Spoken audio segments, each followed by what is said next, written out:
आज हम उसी चैप्टर में आगे से स्टडी करेंगे। आज हम पढ़ेंगे कॉलिगेटिव प्रॉपर्टीज़। क्या पढ़ेंगे हम? Colligative properties. कॉलिगेटिव प्रॉपर्टी क्या है इसमें? बेटा इसमें जानिए, पहले इसे बोलते क्या है, कैसे इसकी डेफिनेशन क्या है। देखो, एनी होमोजीनस,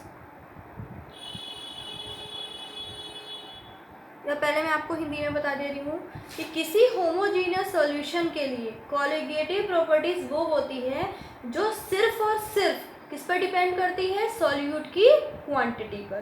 ठीक है, इसी को क्या कहते हैं हम लोग? कॉलिगेटिव प्रॉपर्टी कहते हैं। क्लियर? तो वही लिख रहे हैं हम, any homogeneous solution are those which only depend upon the quantity of solute। आ रही है समझ में? फिर से मैं एक बार बता रही हूँ, किसी होमोजीनियस सॉल्यूशन के लिए कॉलिगेटिव प्रॉपर्टी वो होती है जो सिर्फ और सिर्फ किस पर डिपेंड करती है? आपकी सॉल्यूट की क्वांटिटी पर। आ रही बात समझ में? उसी को क्या कहते हैं हम? कॉलिगेटिव प्रॉपर्टी कहते हैं। ठीक है, इनका ना तो सॉल्यूट पे नेचर पर कोई डिपेंड नहीं करता। याद रखना, सॉल्यूट का नेचर डिपेंड नहीं करता, सिर्फ क्या करती है? क्वांटिटी डिपेंड करती है। ठीक है, जैसे नोट में कुछ बता रही हूँ पॉइंट आपको, ये इम्पोर्टेंट नोट जैसे है आपका कि the nature of solute does not affect any colligative properties। ठीक है, मतलब किसी भी कॉलिगेटिव प्रॉपर्टी में सॉल्यूट का नेचर इफेक्ट नहीं करता, उसकी क्या करती है? सिर्फ क्वांटिटी इफेक्ट करती है। क्लियर? नेक्स्ट है आपका सेकेंड पॉइंट है, the nature of solvent may affect the colligative property। Clear? मतलब सॉल्वेंट का नेचर ज़रूर इफेक्ट करता है कॉलिगेटिव प्रॉपर्टी में। याद रखना, सॉल्यूट का नेचर तो नहीं डिपेंड करता, लेकिन किसका करता है? सॉल्वेंट का नेचर ज़रूर इफेक्ट करता है। क्लियर? तो सॉल्यूट की क्या करती है? क्वांटिटी मेजर करती है, मतलब क्वांटिटी पे डिपेंड करता है। आ रही बात समझ में? फिर हम कितने कॉलिगेटिव प्रॉपर्टीज कितनी टाइप्स की पढ़ी हैं? 4 टाइप्स की। ठीक है, 4 काइंड्स ऑफ कॉलिगेटिव प्रॉपर्टी। तो इसमें से हमने फर्स्ट वाली थी हमारी RLVP। ठीक है, क्या था? Relative lowering of vapour pressure. Second क्या था आपका? Elevation in boiling point. Third है डिप्रेशन इन फ्रीजिंग पॉइंट, है ना? फिर फोर्थ है आपका ऑस्मोटिक प्रेशर।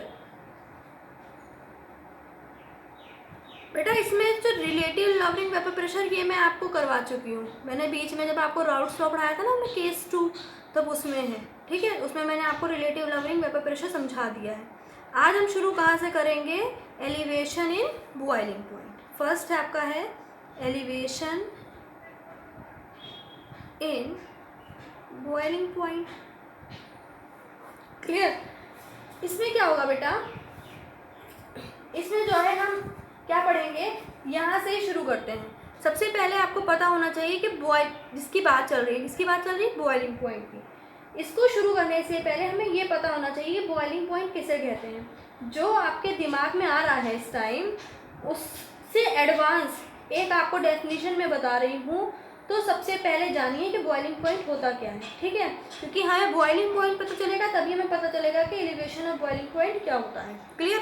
तो सबसे पहले हम क्या जानेंगे? Boiling point. आ रही बात समझ में? बॉइलिंग पॉइंट बेटा क्या होता है?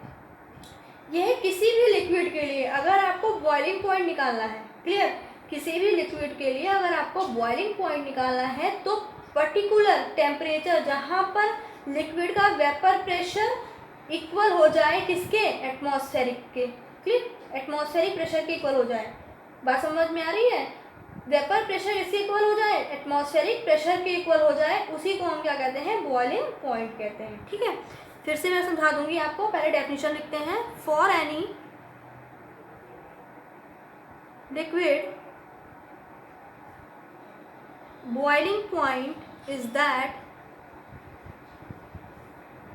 temperature at which the vapor pressure of liquid is equal to the atmospheric pressure। फिर से मैं बोल रही हूँ, किसी भी लिक्विड के लिए, ठीक है, किसी भी लिक्विड के लिए अगर आप बॉइलिंग पॉइंट निकाल रहे हो तो वो पर्टिकुलर टेम्परेचर जहाँ पर लिक्विड का वेपर प्रेशर किसके बराबर ना हो जाए? एटमॉस्फेरिक प्रेशर के बराबर जब तक नहीं हो जाता, ठीक है, मतलब जहाँ पर लिक्विड का वेपर प्रेशर किसके इक्वल हो जाए? एटमॉस्फेरिक प्रेशर के इक्वल हो जाए, उसी को क्या कहते हैं? हम बॉइलिंग पॉइंट कहते हैं। ठीक है, सपोज मेरे पास एक प्योर लिक्विड है, आ रही पसंद है? ये क्या है? एक प्योर लिक्विड है हमारे पास। ठीक है, मेरे पास एक प्योर लिक्विड है।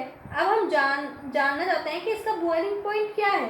ठीक है, तो इसे हम क्या करेंगे? ग्राफिकली समझेंगे। ग्राफिकली समझने के लिए हमने क्या किया? एक ग्राफ बनाया। ग्राफ बनाने के लिए हमने क्या किया? प्रेशर को, ये जो वेपर प्रेशर है उसको हमने एक्स एक्सिस पे रखा और टेम्परेचर को हमने वाई, मतलब उस पर, इसको वाई एक्सिस पे रखा और इसको हमने किस पे रखा? एक्स एक्सिस पे। आ रही है बात समझ में? जब उसको हमने दोनों को रख दिया तो क्या होगा? अब यहाँ पर ध्यान रखिएगा, यहाँ पर एक हमने लाइन बनाई, ध्यान रखिए टेम्परेचर बढ़ाते रहेंगे हम, ठीक है, और ये जो लाइन आ रही है इसका मतलब जो डॉट डॉट वाली लाइन है ये क्या है? ये लाइन वो है जहाँ पर वेपर प्रेशर होना चाहिए किसके बराबर? एटमॉस्फेरिक प्रेशर के बराबर। तो आपको पता है एटमॉस्फेरिक का क्या है? 1 atm होता है ना, 1 एटमॉस्फेरिक, तो ये उसके बराबर होना चाहिए। अब समझिए, आपने जो लिक्विड लिया है वो रूम टेम्परेचर पर है, यानी जो लिक्विड हमने ये लिया है ये कैसा है? रूम टेम्परेचर पे। आपको पता है रूम टेम्परेचर में कितना? लगभग 25 डिग्री सेल्सियस के लगभग होता है। ठीक है, अब यहाँ पे क्या है? हम जो ग्राफ शुरू कर रहे हैं, आपको पता है ये पॉइंट क्या है? 0। ओके, तो हम 25 डिग्री पर क्या है? अब हमने 0 लिया और दूसरा पॉइंट ले लिया पर 25 डिग्री सेल्सियस। अब इस पर जो हमने 25 डिग्री सेल्सियस लिया तो हमने मान लिया कि यहाँ पर वेपर प्रेशर क्या है? सिर्फ इतना है। ठीक है, इतना है, मान लिया हमने, सपोज किया कि सिर्फ इतना है। ठीक है, अब हमने क्या किया? इसे बर्नर लगा दिया, बर्नर लगा के हीट किया। तो बर्नर लगाकर हीट करेंगे तो क्या होगा? इसका टेम्परेचर बढ़ेगा। ठीक है, अभी तो ये रूम टेम्परेचर बढ़ा तो 25 डिग्री की ज़रूरत थी, लेकिन जब इसे हम बॉयल कर रहे हैं तो कितनी बॉयल करने के लिए कितना चाहिए होता है हमें? 100 डिग्री सेल्सियस। ठीक है, तो जैसे जैसे हम टेम्परेचर बढ़ाएंगे तो क्या होगा? धीरे धीरे करके 100 डिग्री सेल्सियस जाएगा ना, तो टेम्परेचर बढ़ता जा रहा है तो वेपर प्रेशर भी क्या हो रहा है? बढ़ता जा रहा है। धीरे धीरे जैसे हम बढ़ाएंगे तो इसका क्या होगा? वेपर प्रेशर भी बढ़ेगा और वेपर प्रेशर बढ़ते बढ़ते बढ़ते एक लाइन ऐसी आएगी जहाँ पे ये यहाँ पे वेपर प्रेशर किसको? वेपर प्रेशर एटमॉस्फेरिक प्रेशर को कट करेगा। क्लियर? तो इसको ही हम यहाँ पे इसको क्या कहते हैं? हम बॉइलिंग पॉइंट कहते हैं। आ रही है बात समझ में? एक ऐसा वक्त आता है कि जब प्योर लिक्विड जो लिया है हमने वो वेपर प्रेशर एटमॉस्फेरिक प्रेशर वाली लाइन को कट कर जाती है और बस वही हमारे लिए क्या होती है? बॉइलिंग पॉइंट होता है। क्लियर? सो किसी भी लिक्विड के लिए अगर बॉइलिंग पॉइंट का मतलब क्या है पता करना है तो किसी भी लिक्विड के लिए बॉइलिंग पॉइंट को कैलकुलेट कर सकते हैं, जैसे वेपर प्रेशर एटमॉस्फेरिक प्रेशर के बराबर हो, जब क्या हो? बराबर हो। क्लियर हो गई बात? अब हम क्या करेंगे? अब इसमें हमने जो लिया है, अब इसमें हम क्या करेंगे? एक सॉल्यूट डालेंगे। आ रही है बात समझ में? अब इसका मतलब है अब आपने क्या करना है कि जो सॉल्यूट, इस सॉल्वेंट में, ये सॉल्वेंट ही तो था प्योर लिक्विड का, ठीक है, इसमें हम क्या करेंगे? सॉल्यूट ऐड करेंगे। आ रही है? लेकिन सॉल्यूट जो ऐड करेंगे वो कैसा होना चाहिए? Non volatile. क्लियर? कैसा होगा? Non volatile. ठीक है, नॉन वोलेटाइल करेंगे। कॉलिगेटिव प्रॉपर्टी का क्या मतलब होता है? ये ऐसी प्रॉपर्टी होती है जो सिर्फ और सिर्फ किस पर डिपेंड करती है? सॉल्यूट की क्वांटिटी पर। ध्यान रखना, सॉल्यूट की क्वांटिटी पर डिपेंड करती है। अब हम क्या करेंगे बेटा? अब हम इसमें ये करते हैं कि जो है आपका अभी तो पहले तो हमने सॉल्वेंट ही ले लिया था, है ना। अब हम क्या करेंगे? इसमें पानी लिया था हमने, जैसे सॉल्वेंट में हमने प्योर वाटर लिया था, उसमें हम सॉल्यूट ऐड करेंगे। सॉल्यूट में आप क्या क्या डाल सकते हो? शुगर डाल दोगे, ठीक है, वो डाल दोगे, शुगर डाल दोगे, ग्लूकोज डाल दोगे, यूरिया डाल दोगे, कुछ भी, ठीक है, सॉल्यूट में हम डाल सकते हैं। मतलब सॉल्यूट को बढ़ाने के लिए, घोल बनाने के लिए आपको ये चीज़ डाल दो। तो अब क्या होगा कि सॉल्वेंट में सॉल्यूट के पार्टिकल भी आ जाएंगे। तो जैसे आपका यहाँ पे किसके पार्टिकल थे, किसके थे, सॉल्वेंट के। अब इसमें हमने सॉल्यूट डाल दिया तो ऊपर सॉल्यूट के पार्टिकल्स भी आ जाएंगे। आ रही है बात समझ में ना। और जब सॉल्यूट के आ जाएगी तो वेपर प्रेशर आपको पता है वो कम हो जाएगा। उसके बाद क्या है, क्योंकि आप समझते हैं कि हमने पहले भी पढ़ चुके हैं कि आप प्योर सॉल्वेंट में कुछ इम्प्योरिटी या सॉल्यूट जब ऐड करते हैं तो वेपर प्रेशर भी क्या हो जाता है, कम हो जाता है। ये बात तो मैंने अभी भी बोली थी आपको। तो प्योर सॉल्वेंट का जो बॉइलिंग पॉइंट है कम है एज कम्पेयर टू किससे, ठीक है, compare to solvent. Pure solvent का ध्यान रखना, जो सॉल्यूशन हमने बनाया उसकी अपेक्षा जो प्योर सॉल्वेंट का बॉइलिंग पॉइंट क्या है, कम है। वो तो बहुत जल्दी में वो हो जाएगा, बॉयल हो जाएगा प्योर सॉल्वेंट, क्योंकि वो तो प्योर है ना, ठीक है। और जब उसमें हम सॉल्यूट की मात्रा मिला देंगे तो वो क्या होगा, टाइम लेगा, उसका बॉइलिंग पॉइंट बढ़ जाएगा। आ रही है बात समझ में। तो वो जो अंतर आता है ना उसी को हम क्या कहते हैं, एलिवेशन इन बॉइलिंग पॉइंट। आ रही है बात समझ में। जैसे देखो, जैसे हमने मान लो सेकेंड ले लिया, जब हमने सॉल्यूट मिलाया तो उसका क्या हुआ, हमने पॉइंट यहाँ ले लिया। आ रही है बात समझ में। तो उससे नीचे ही रहेगा ना, क्योंकि जब सॉल्यूट मिलाया तो उसे वेपर प्रेशर कम चाहिए होगी, मतलब क्योंकि जो है ज़्यादा, मतलब तो क्या हुआ, उसके पार्टिकल्स हैवी रहेंगे, नीचे आए क्या। अब यहाँ पे क्या होगा, धीरे धीरे करके जैसे जैसे हम टेम्परेचर बढ़ाएंगे तो टेम्परेचर बढ़ाने के लिए हमें बॉइलिंग पॉइंट की ज़्यादा जरूरत होगी, ध्यान रखना, क्योंकि उसमें जो है क्या है, शुद्धियाँ हैं, ठीक है, मतलब सॉल्यूट मिला हुआ है। तो धीरे धीरे करके जब हम जाएंगे तो ये ऐसे करके निकला, ठीक है। तो इसने दूर किया, तो इसमें हम क्या होगा बेटा, जैसे ये मान लो इसको हमने 1 मान लिया, ये 2 मान लिया, है ना। तो ये तो आपका प्योर सॉल्यूट का है, वो सॉल्वेंट का है, और ये किसका है, सॉल्यूशन जो बनाया है उसका, ठीक है। तो ये तो हमने लिया क्या, टीबी नॉट, और जो ये वाला पॉइंट आ रहा है ये क्या हुआ आपका, टीबी, ठीक है। ये प्योर वाटर के लिए आया, ये किसके लिए आया, सॉल्यूशन के लिए आया। आ रही है बात समझ में, ठीक है। तो क्या आएगा, जो इन दोनों के बीच का अंतर होगा, ये जो अंतर होगा, ये अंतर ही क्या कहलाता है बेटा, डेल्टा टीबी, यानी जो एलिवेशन इन बॉइलिंग पॉइंट। तो क्या इक्वेशन बनेगी, delta TB equal to TB minus TB naught. जैसे कि यहाँ यही तो फर्क आया, मतलब ज़्यादा से हमें कम को घटा देना है, ठीक है। इससे आपको मालूम पड़ जाएगा कि एलिवेशन कितना है, ठीक है। सपोज प्योर वाटर जो हमने लिया है वो 100 डिग्री होगा उसका, ठीक है, और ग्लूकोज का जो है 105। देखो आपने जो प्योर वाटर लिया था, वाटर को उबालने के लिए आपको कितना चाहिए होता है टेम्परेचर, 100 डिग्री। प्योर वाटर 100 पे उबल जाएगा। अगर हम उसमें सॉल्यूट मिला देंगे तो हैवी हो जाएंगे उसके कुछ पार्टिकल्स, तो उसको बॉयल करने में टाइम लगेगा।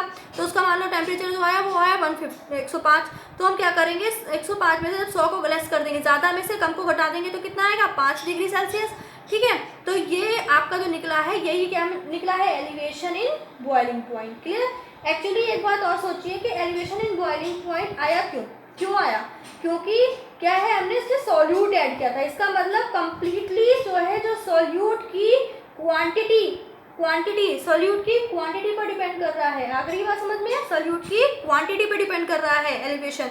तो क्या है, डेल्टा टीबी कॉलिगेटिव प्रॉपर्टीज इस पर डिपेंड कर रही है, सॉल्यूट की क्वांटिटी पर।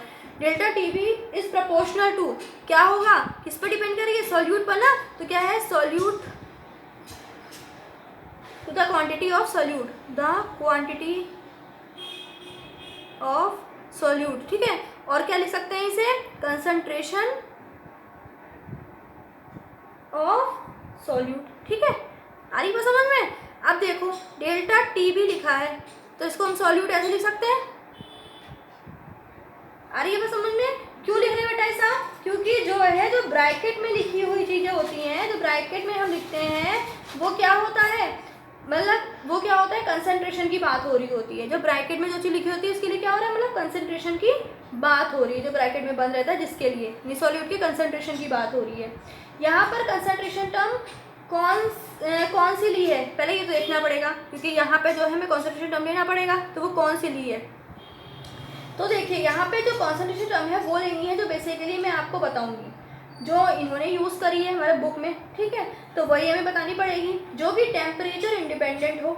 अगर आपने यहाँ कंसंट्रेशन टर्म डिपेंडेंट ले लिया है तो क्या होगा, यहाँ पर जो टेम्परेचर का ही जो सारा खेल है, अगर टेम्परेचर का ही सारा खेल है तो यहाँ पे हमें क्या लेना है, कम जो टेम्परेचर है वो इंडिपेंडेंट टर्म लेना है, डिपेंडेंट नहीं लेना, क्योंकि यहाँ पर कंसंट्रेशन टर्म भी इसका मतलब सॉल्यूट का कंसंट्रेशन भी बढ़ा देगा, चेंज करेगा। मतलब कंसंट्रेशन टर्म क्या है, इसका अगर हम कंसंट्रेशन टर्म को जो है सॉल्यूट का मतलब टेम्परेचर बढ़ाएंगे तो उसका जो सॉल्यूट का कंसंट्रेशन टर्म है, उसका सॉल्यूट का जो कंसंट्रेशन है वो भी बढ़ेगा, मतलब ये वो भी चेंज होगा, है नहीं।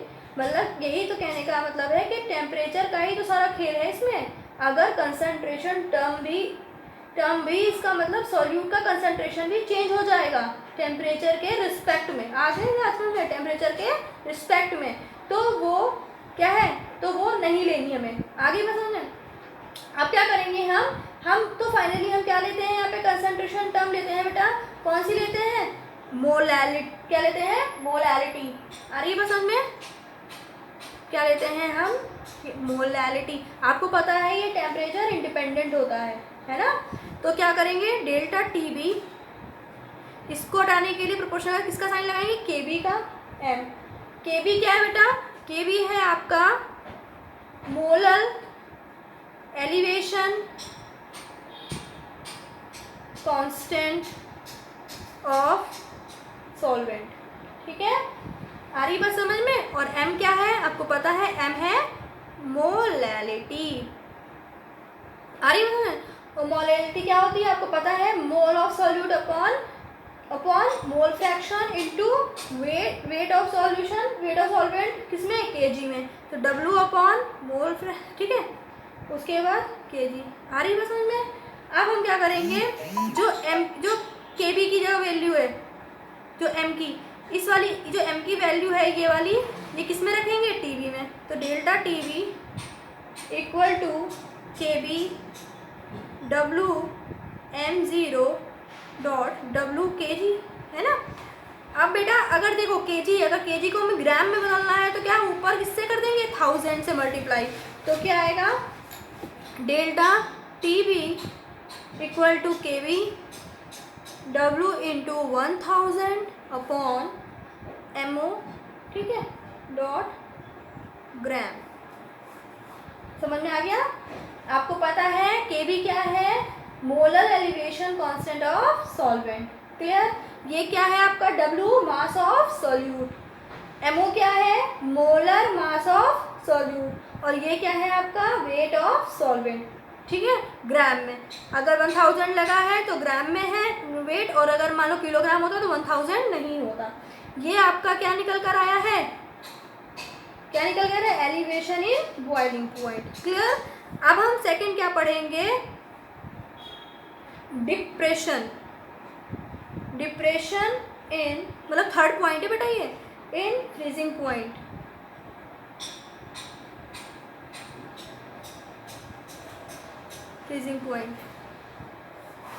ठीक है, डिप्रेशन इन फ्रीजिंग पॉइंट। आ रही बात समझ में। तो अब इसको हम पढ़ेंगे नेक्स्ट वीडियो में। Okay bye.